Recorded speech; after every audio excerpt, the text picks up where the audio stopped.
So Bernita, I am not, before the camera started rolling, I did not set you up for this. This is something that I just want to ask you off the cuff. I want your intuitive response. And I don't know if you're familiar with what I'm going to talk about. Jared Snyder did a podcast with, is it Mike, on Beyond Religion. And it's an agnostic, atheistic deconstruction site that he just put up, and he's interviewing people who have gotten out of the 2x2s, but not as born again, saved Christians, believers, Christ followers. They're deconstructing in a different manner. But this post of Jared's was incredible because he talked about, so when you first got out, Craig and I, when we first got out, we missed convention so much that it was like an ache, visceral ache when you knew everyone was going to convention and you weren't there. Even though you didn't want to be part of the belief system anymore or anything like that, it was just like your pacifier had been withdrawn, your IV had been shut off, whatever. Do you recognize that feeling at all or not? Of course, you were a convention baby and there was so much trauma involved for you, so it was a little different for you maybe. But did you miss convention? Even though you didn't want to be there? Yes. Okay. One big different thing for us was that there was so much trauma and shunning and all of those things while we were still going to meeting, that we actually had a lot of that while still going to meeting. Yeah. Like we missed what wasn't ours anymore because, well, we got on the wrong side of the workers and we got shunned, and so we had more relief when we left because it took it all away. We did too, except there was this familiar thing that you just know all the people that you love are going to, and you're missing out on the party. You know, what's that? Fear of missing out kind of thing. But what was phenomenal about Jared's post was that he talked about resonance with, so like if you're in a choir, you're in a band, you're at a football game, you're at a revival, whatever, the resonance in the room, the reason why music and plays and stuff aren't as good videotaped is because you don't get the resonance, the actual waves, presence of being there. The waves that everyone is on the same wavelength. Yes. Well, he talked about it in depth. I can't talk about it like he did because he had done some work to get there. But that is what people who are getting out right now, it's so disconnected because you want out, you don't believe it anymore, you don't want associated with it anymore. It's a criminal organization with bad news, not good news, except you still miss it and your brain cannot figure out what you're missing. And he explained it so good. We're missing the resonance.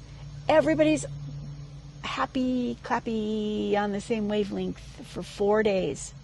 And it feels so cotton picking good. Do you have any response to that? I think one of the ways that I can respond to that is that we were a part of a culture within a culture. And so we never felt like we belonged in the world. Or, let me translate that, outside of meetings, we didn't belong. And so inside meetings, that was our spot. And then when we don't have that anymore, where do we belong?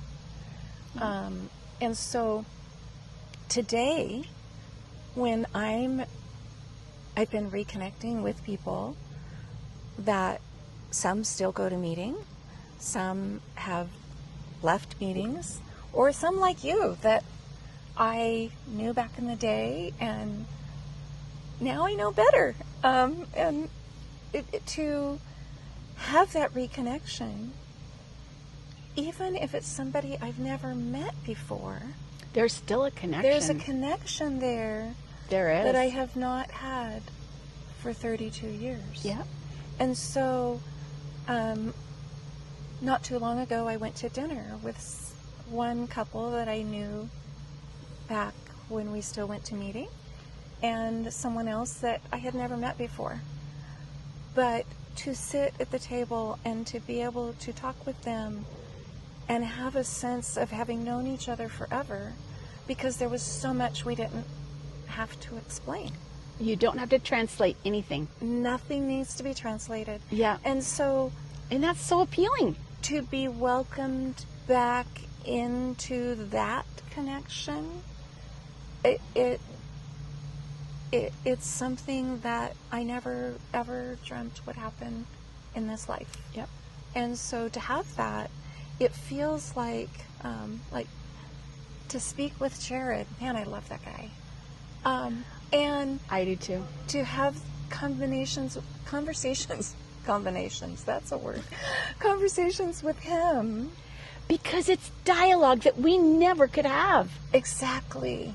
Yeah. And to be able to say yes and amen and agreement to those things. Yes. And to, where it seems like there's this polar opposite thing, because his deconstruction has taken him not down the road that we went. mm-hmm. But that we can still not be like off like this, but like this, and have a conversation is a phenomenal experience. Mm-hmm. It shouldn't be, but it is. You know what I'm talking about. Mm-hmm. Mm-hmm. Yeah. And to not also, or to have the freedom to be able to watch other people experience their journey and not feel like we have to fix them. Yeah. Jared's on a beautiful journey, and I love it. I do too. I do too.